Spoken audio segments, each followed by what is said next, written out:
Toujours tamambo ya kitoko ya kokuta na bino na cadre ya kopesa ba information ya kitoko na magazine Mbonda École Mbote Congo Kinshasa Congo Brazzaville na ba diaspora partout na confiance et fidélité oyo bopesaka biso. Tofongola édition mokolo na ba sommaire oboye bake nini esengeli ezala na deuxième mandat ya chef de l'état Félix Tshisekedi Tshilombo po population baza kozela yango pe to beta suma solo boye bake si 44 députés provinciaux au Sénat ont publié provisoirement bondi melanga eke opposition bakozala tele assemblée provinciale de Kinshasa pe boye bake fondation les bâtisseurs e kumba makala mona mboka ainsi le kabamba baza projet mo kitoko na état numérique ba présentateur ko chef de l'état Félix Tshisekedi Tshilombo. Merci. Tikato Fongola édition Mokolelo Kakandenge to ko sabira ba somela soboye bake deuxième mandat Félix Tshisekedi Tshilombo oyo esengeli ezala ya ko matérialiser ba promesse nyoso oyo apesa ki peuple congolais mingi surtout na ba moment ba campagne na epela tango ya investiture na eto na image pe commentaire. Ndeko ya Congo bondi melanga ike na investiture ya le chef de l'état Félix Tshisekedi Tshilombo oyo ezalaki mokolo ya samedi le 20 janvier 2024 na salle des martyrs de la Pentecôte mokonzi ya mboka alapaki ndai liboso ya bakongolais na ya bainvité oyo bazalaki wana ke akoluka nanu liboso intérêt ya bakongolais donc kobatela nyonso ya République démocratique du Congo na bafrontière na ye po congolais nyonso apema na kimia na esengo na mabele na ye na bapromese na ye boyebake kaka ndenge na ba moment ya ba campagne électorale surtout oyo azalaki kotambola na monoko na ye azalaki kaka kobimisa maloba ya consolidons les acquis ya koyeba ezake parmi misala oyo abandaka nango tomonaki oyo toza komona lokola a la ville province ya Kinshasa hôpital général tope mama yemo bastade na biso banzela gratuité de l'enseignement pe à maternité ba université ndenge nyonso ekomi na biloko misusu bolingo na misala wana yango nde etidi ba congolais bapesa ye confiance po azwa deuxième mandat pe azala président ya ba congolais nyonso ya mingi il faut pe kotala masolo ya ko désenclaver ba territoire na biso de façon que ba produits agricoles et bana ko koma avec impact pe idéologie na ba destination yango kitoko pe ko assainir ba ville ya République démocratique du Congo nyonso po mboka e koma bopeto toyebi ke libumu ya nzala ezalaka na matoi te d'où ko créer ba emploi po na ko permettre congolais alia malamu azo baso de santé ya malamu atanga kitoko pe ba formation ya ndenge na ndenge epesa malaba jeune po na ko permettre Congo ya lobby eleka lelo kotala pe likambo ya kuwana mai oyo enyokolaka ba congolais et surtout que kuwana mai ekozala pe cerveau moteur ya makasi pour le développement local ya 145 territoires et continue na même population akoma na likanisi ya kotika ville province ya Kinshasa akende kovanda na ba territoire po asala misala na kitoko mwana mboka Félix Antoine Tshisekedi Tshilombo yebake ba promesse oyo oza kopesa na ba congolais bayoki pe babombi tozaka ka kota toyebisaki pe bilo lisusu na ba sommaire na biso boyebake sur 44 députés ya Kinshasa oyo seni awuti ko publier provisoirement bondi melanga ike opposition atambo côté aza kati dango sali participer sur moto zwa image pe commentaire oyo Ndeko ya Congo boyebake seni awuti ko publier ba résultat provisoire ya législative provinciale depuis butu ya dimanche 21 au 22 janvier 2024 mais ya pasi ya mawape ya kokamwa ata candidat moko ya opposition aza élu à la ville provinciale de Kinshasa soki otali okondimela ngai ke ensemble pour la République ya Moïse Katumbi Chapwe nouvel élan ya Adolphe Muzito Lipo en vol bazate na masolo wana a la ville province ya Kinshasa eza déjà kolakisa ke na assemblée provinciale oyo bientôt ekobanda a la Kinshasa ekozala kaka na ba député à majorité to pe union sacrée de la nation ya koyeba eza ke si 44 députés élus ya Kinshasa il est pas Tshisekedi yemoko azala 14 députés ACP allié ya ex-gouverneur ya Kinshasa mwana mboka Jachiningo Bilambaka bango bazala 9 élus MLC ya Jean-Pierre Bemba bazala 6 députés AAAC bazana 6 élus. AFDC et alliés bango pe bazana 6 élus. ANB 2 députés P AACPG bango bazaka ka député moko. Awa boye baske ba mituna et comme déjà ko tuna na soki nani sikoyo akoza la gouverneur ya Kinshasa. Bondi melanga ike la première position ezabongo Eli Oyo akouta na IDPS mais ekosenga ko gérer ba conflit post-électoraux malamu na MLCP ACPPO batala même direction to basa la même morale po soki esimité ba surprise ekozala ebele au cours ya 5 ans oyo ya mandat ya mwana mboka Félix Tshisekedi Tshilombo biso beto kosenga en tout cas toboite atako IDPS azali majoritaire mais boye baké présidence de la République ezala maboko ya IDPS awa pe la ville professeur Kinshasa en tout cas bozala maele boye bakosangana ndenge kaka bozala kata union sacrée de manière que ville pe ezala diriger la cadre ya géopolitique kitoko po mabe ezala te yango tobetisi kaka mbonda. Fondation les rebâtisseurs Ekuma Magala président Estino Kabamba les samouraïs du changement basala qui présent l'investiture chef de l'État Félix Tshisekedi Tshilombo pour nous féliciter peut être l'occasion on a beau dire que va présenter vision moi qui toko au basala dans projet moi malheureux la cadre ya numérique au ko sala que nyonso autre dans la Mikanda à la République démocratique du Congo et ça va valer dans le dans propos que au basala kiango avec moi Mboka Yannick Kalo sur le caméraman de guerre. Voilà, nous sommes la Fondation des Rebâtisseurs. La Fondation des Rebâtisseurs prône le développement et le mieux-être. Dans notre acquis de l'eau, comme pour soutenir le président de la République, Félix Antoine Tshisekedi Tshilombo, nous avons quand même premièrement pour nous féliciter Ndengue à gagner qui vraiment massivement à l'élection. Nous sommes le Congolais de voter Makassi. Maintenant, Fondation des Rebâtisseurs, agent a offre Moko pour proposer président. Président, nous avons mené lutte pour Makassi. Pour le numérique, c'est-à-dire à l'objet qu'à cause du numérique, le levier de la croissance économique, le levier de la bonne gouvernance et du progrès social. L'Angola, la fondation des rebâtisseurs, réfléchit déjà à l'école à Makamio Souana, comme tous les laboratoires en Abisso, tous les techniciens informatiques à Makassi, comment on peut aider les chefs de l'État à résoudre le problème informatiser ou numériser presque tous les services publics de l'État. Par exemple, pour les lots, tout la solution Moko et permettre les lots pour détecter tout ce qu'il y a comme faux documents. C'est-à-dire que tout la solution Moko est que l'informaticien Nabiso, l'ingénieur Nabiso et la fondation, si une solution pour détecter comment on peut détecter un faux document. Et puis, ils ont fait perdre dans le bon bébé. Donc, en fait, les offres nous sommes prêts à accompagner le chef de l'État, ce qui vraiment a conféré Bisso, pour à ce que vision il y a qu'on numérisé la structure non publique, il y a RDC et que ça les bat en peu de temps. Merci beaucoup. Avant de féliciter le chef de l'État, dans le deuxième mandat, a reçu le mandat Oyo, a reçu le mandat Oyo pour qu'après 5 ans, le Congo est vraiment un pays émergent. Merci. Nani akosa kibino que le village Mawa Mobulu ezali bongo ba dongolo miso ba usurpateur batami sala mabe yango et sali que sa majesté prince Ngabio kita on le vrai chef coutumier sa majesté ya village Mawa abet sa bonda de manière que ba kozibona na bango te na bo kita la terrain ba information ya solo pe ya si na ba tamo réel tout ça élément autosaki na mboka Wilfried Samba.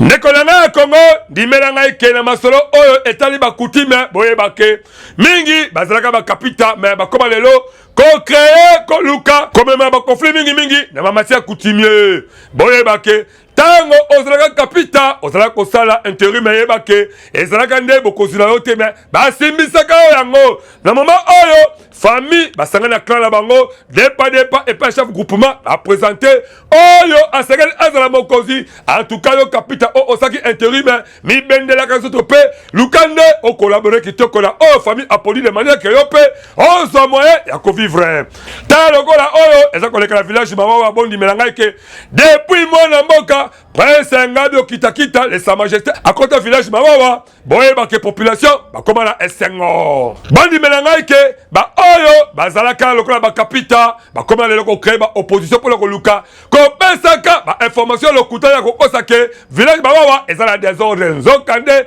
luvulu soki otali village bawawa population baza kopema na kimia kutu bavotaka kitoko ya date le 20 décembre 2023 mpo na kopona baeli na bango banda na présidence ti na baconseillers communaux nyonso esalemaka avec impact na idéologie mpo les sa majesté prince Ngabio Kitakita azongisa nyonso tuna banorme kitoko mais tala lelo oyo bandoki ya mboka bakomi kosangana na bagénéraux na bapolisier ndenge na ndenge mpona koluka kobebisa sante ya kitoko ya village mawawa yango bino moko boyoka ndenge nini les sa majesté prince Ngabio Kitakita les vrais chefs ya village mawawa ndenge nini abetisi mbonda. Il faut qu'on montre que non, mon boulot est à côté de na village na yo, insécurité à côté boy, pour na yeba mais pour na ngai moko ndenge na za chef coutumier awa na village mawawa. Insécurité moko awa ezalité. Mboka ezali kitoko, sécurité ezali makasi awa na mawawa. Par rapport ya ba usurpateur o bazalaki awa. O bazalaki na bazalaki ko tia mo bulu, bazali belé ba témoin yali. Mais depuis nga na koti awa ki mezali preuve année balobaki ke mobulu na tango élection ezalaki omonde nga na kende ko voter na kende na voter na kimia nyonso tout oyokaki pe oyo population lobaki tozo banda siko sala misala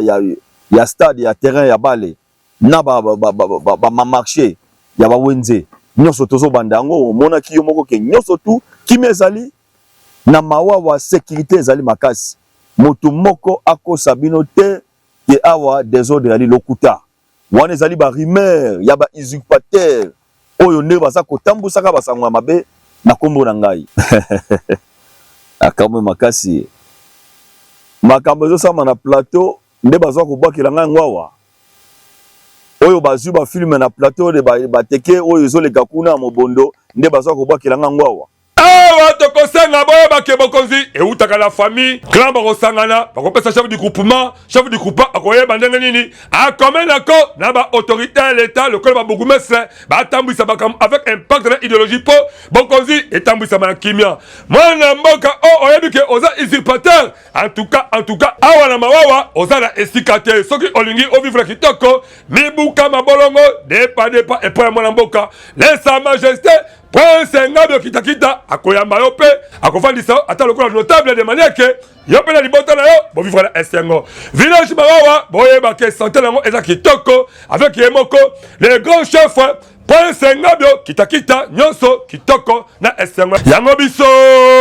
tofulie kamuka kosope tobetisi mbonda batelambi solo na yo soki oza ba reportage ya malamu parce que ba reporter ya lokuta bakoma ebele akosala le reportage avec sur la TV ya WhatsApp mais soki oye awa na kati ya mbonda ekolo agence ezali magazine ya solo na ba reporter mo professionnel bakosala ba reportage nyonso soko luka ba qualité mo kitoko pe okozwa belema na format moko ya YouTube pe koleka la télévision avec impact na idéologie to za élément oyo.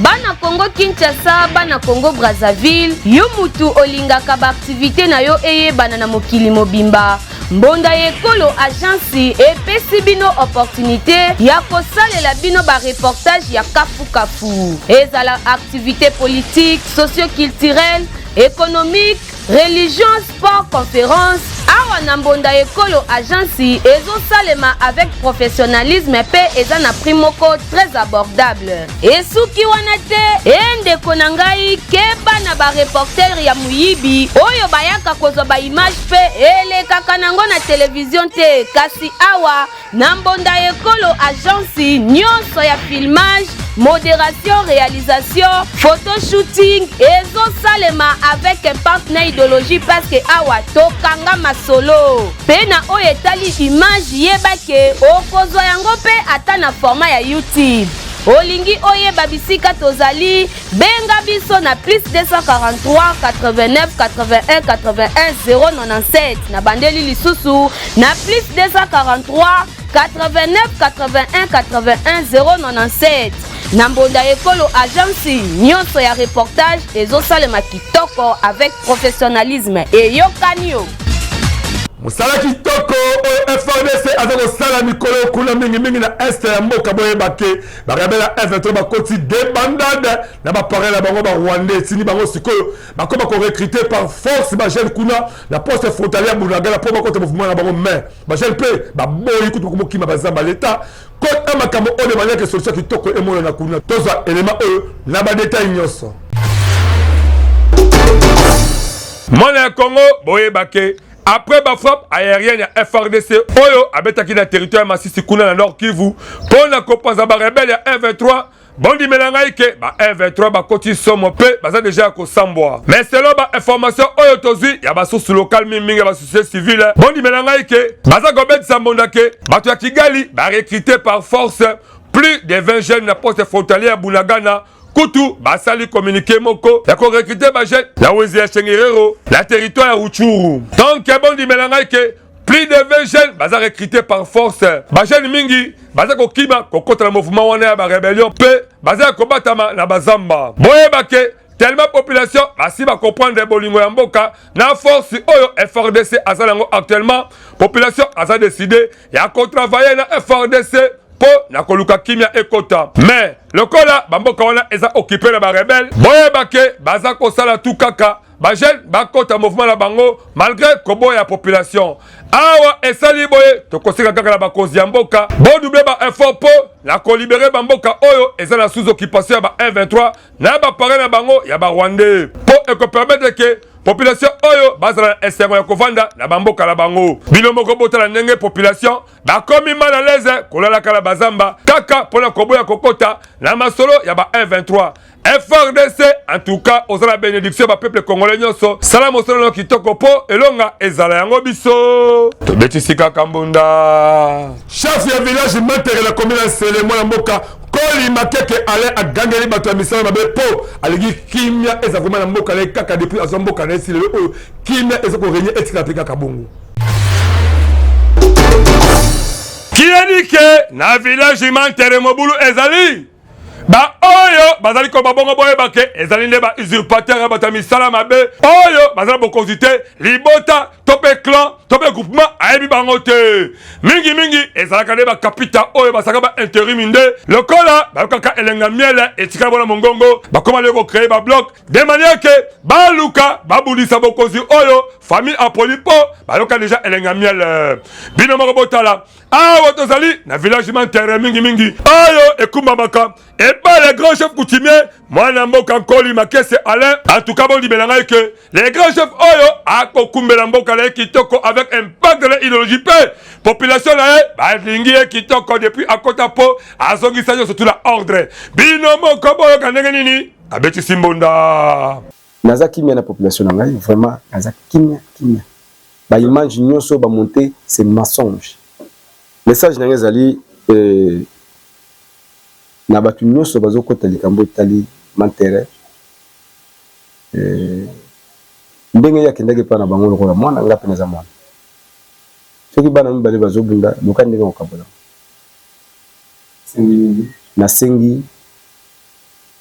kimia na sengi bayoka biso ma ah oui en tout cas bakozi ya mboka Boti kangana nous koyoka biyoka yoka tango bozo ba information misusu bo kita la terrain bo mener ba investigation même la population bo comprendre que ba usurpateur misala bango ezalaka nini alali alamuki ba créer bloc ya mabe kaka pona koluka ko mener ba désordre o ezanga ntina mais les chefs Koli Makese ale a telemi na boanya nyo surtout et surtout que bo koziango ezali aye famille ba ponier Grand Mobimba, chef du groupe Aébé Kitoko, même la commune, top le service de l'État, Aébé Kitoko, à lobby, à côté Kabango qui mettait, à Kokosha toujours, qu'on dénonçait Bango Yango Bisso, te foulier mon Kokosapé, te betisika Kambunda. Mais solo ya yemei oyo tokaka epa ya mwana mboka wazaka ministre de justice Tunda Wakasende nasikaka Jean-Denis Ngobila pe akomi ko amboate ba pana ya lobike par force a ko récupérer ba voix ya coup constitutionnel pour yemei pe atindi. Na yebiso na kotima bitumba eza mwa pasi moto alonga ngaya wana en tout cas ndenge na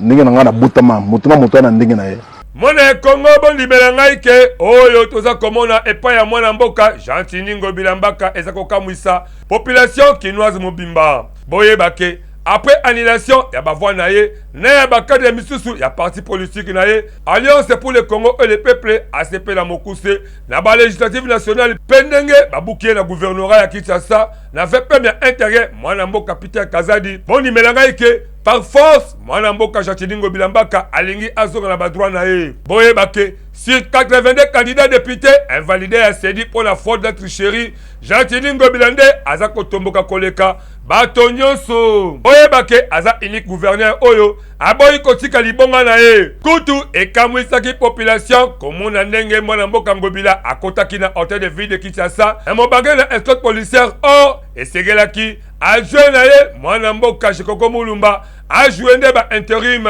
liboso ya bakadre ya parti politique na bureau na ye bondimela ngai ke Ngobila aza kopromettre bango ke ako récupérer par force bavoi na ye oyo ba anilaki abetisi monda boye bobanga na bino te toza kolandela makambo avec impact na idéologie chef de l'état ayebisi ye akende la cour constitutionnelle po azwa bavoi na ye ndenge kaka babotolaki bango bavoi na ndenge ya force mwana mboka Ngobila pe akali kaka na modèle wana pe bakozongisela bango bavoi na bango ako récupérer yango kitoko oyo tomoni epai ya Jatiningo Bilambaka gouverneur ya ville province ya Kinshasa bondimela ngai ke ndenge atangi kombo ya chef de l'état Félix Tshisekedi Tshilombo mutu atindi ye la cour constitutionnelle etindi ebele ya batu bakanisa mwana mboka Celestin Tunda Akaseda oyo azalaka VPM en charge ya justice na premier gouvernement ya mwana mboka Félix Tshisekedi Tshilombo yepe na époque na ye tindaka na parlement bamba solo oyo ezalaka non invalidé na gouvernement na oyo etali ba réforme ya sika ya justice oyo ezalaka proposé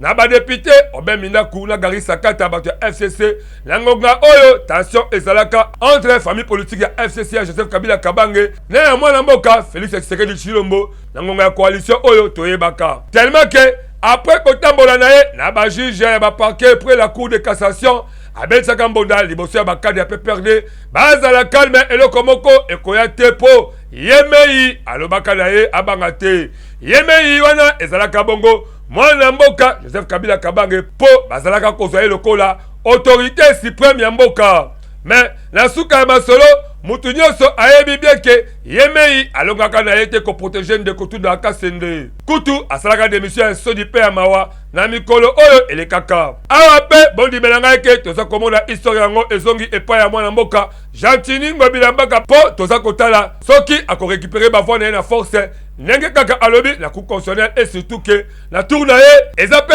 recommandation ya Yemei le chef de l'état Félix Tshisekedi Tshilombo dossier oyo bondimela ngai ke eza kolumba solo ya kopola makasi pe mutu nyonso aza kolandela po amonda bacourage ya mwana mboka Jatiningo Bilambaka ndenge nini Yemei atindi ye po a récupérer bavoi na ye avec impact na idéologie na cour constitutionnelle en tout cas dossier oyo tozolandela yango pe tobetisika kambonda centre de formation média indépendant que c'est formé na mokuse eza ko former mutu surtout oyo alingi akoma journaliste professionnel ayeba pe ko sala ba montage vidéo kitoko to pe ko simba caméra kitoko ndenge Wilfried Sambazo zwanga boy. Voulez-vous apprendre et devenir journaliste? Les centres de formation médias indépendants procèdent au recrutement des nouveaux candidats pour une nouvelle session. Que vous soyez diplômé d'État, homme de Dieu, docteur ou qui que vous soyez, les centres de formation médias indépendants met à votre disposition les filières ci-après. Le journalisme, la prise de vue, le montage vidéo. N'hésitez pas de nous rejoindre car ici, la formation se donne avec les professionnels des médias. Chez nous, c'est de l'expérience et du professionnalisme. Nous sommes les centres de formation médias indépendants. Pour tout contact, appelez-nous au plus 243 89 81 81 097 ou appelez-nous au plus 243 99 37 45 722. Je répète, appelez-nous au plus 243 89 81 81 097 ou au plus 243 99 37 45 722. La cadre d'un projet de développement local, il y a 145 territoires, en tout cas, pour que le village Mawawa, la école, eux, c'est vraiment chef de l'État, le gouvernement, pour ça vraiment coup de pouce et permettre que l'école, eux, les ambassades, malheureusement, pas pour permettre gratuité de l'enseignement pour côté, et ça effective. ndeko na ngai botala école o bozali komona mingi bakotuna soki tozali wapi boyebake tozali kaka awa na commune Nsele mingi na quartier tope na village Mawawa oyo ekumamaka avec impact na idéologie et pas yeboko les sa majesté prince Ngabio Kitakita oyo abatelaka mabele o kitoko bino moko botala école oyo ezali kaka na 300 de classe pe les restes oyo boyebake bana kote batangaka mingi na ba école oyo ya Mandalala bino moko botala condition oyo bazali kotanga ezali kosala pasi mingi po na 21e siècle oyo esengeli na cadre ya qualité de l'enseignement ya bokozi ya mboka Félix Tshisekedi Tshilombo ekota pe kote oyo po bana kote oyo bazwa éducation ya kitoko kaka ndenge moko na bana nyonso tu oyo bazali kozwa alakata vi province ya Kinshasa tala ndenge bafandi na baban maîtresse na bamaître pe baza kotakisa bango kitoko tala lokola mwana oyo mwanda awa tozali wapi Malonga Bofili Fardi école Epetotanga village de Mawawa bino moko botala ba condition oyo eza kosala pasi pe mawa boyoka bino moko liboso ya mikro na biso ndenge nini monsieur le directeur abetsaki mbonda. Depuis que nous avons un bâtiment de 3 classes, 3 bâtiments, nous avons ajouté, ces 3 bâtiments sont en chaume. Et nous avons crié aux âmes de bonne volonté pour nous aider à avoir aussi un bâtiment de 3 classes. Comme ça, nous aurons 6 classes qui peuvent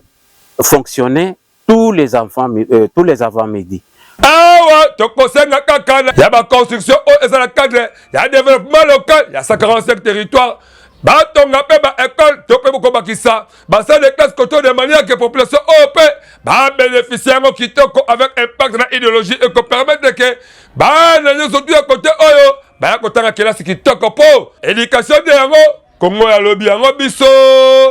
tobetisika kambonda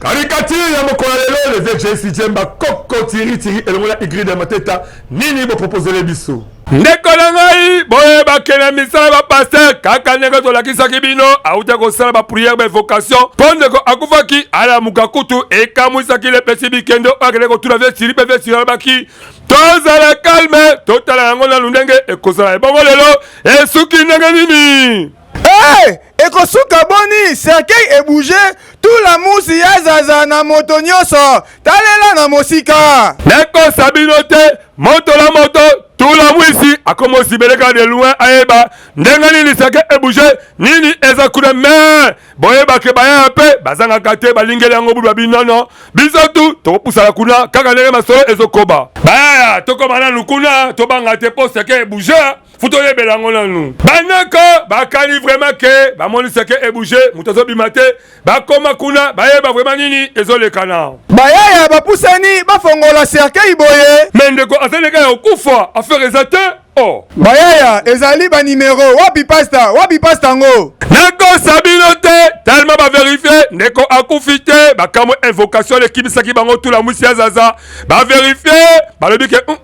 baluka kaka bamona pasta yango na kati kaka koluka pasta bamoni pasta tala suka la bousculade pasta ale suka la lokutu ya kokamwa escroc faux pasta lelo komona tokoboma yo le petit mikeno pe tellement azalaki wana observation débat et pas Vechiri yokane alobelie Vechiri mais vie cercueil eboujaki nazo comprendre TV le Vechiri pe etakelevé moko sage yokane ayebisie Pesi basi kande kobeta ye tozala na respect mingi na basali ya Nzambe kasi toyeba boye sala oyo Nzambe moko alobi pe asindi yo po oyo ye erataka te le Vechiri alobi ke totika kobetaka bapasta me bapasta pe basala oyo Nzambe atili bango po ya Nzambe erataka te esali basi pe mawa na yo pasteur yebaka ndenge nini ya kosalama te ya kitoko mpe kobimisa barevelation ya kitoko po na baprofesi na bino oyo kokende poto oyo kebala esimaka nango te nyonso tu ezalaka vraimen nini kaka po bosalaka mingi basantima na bino yango biso tobesi monda botanda esukeli ya Merci, to comme la suka édition mon kolelo mais boye bakele basombe na biso to betaki masolo ndenge nini population ko ko la nini na deuxième mandat la chef de l'état Félix Tshisekedi Tshilombo peut observer souke si 44 députés au Sénat a été proclamé provisoirement pour la ville province à Kinshasa di belanga qui assemblée provinciale tout ata opposant mon côté à cause de la peut observer sous ndenge nini fondation des bâtisseurs bazar projet qui to copé ba présenter et pas chef de l'état pour aïba qui numérique avec un portrait idéologique sur le chef de l'État après ce confiance. Merci. Bon, si ma caméra est à Bongo, moi, Wilfried Samba, le montage de la réalisation, la Y Matetanga, en année la présentation, mais bon, continuez à s'abonner massivement, la chaîne de Monde Écolo officielle. Bon, la mission activité de notre collection avec un partenaire idéologique pour ma chaîne partenaire, et ça est belé. Donc, à la prochainement, ce collègue à Zongité. Je vous aime beaucoup. Bye.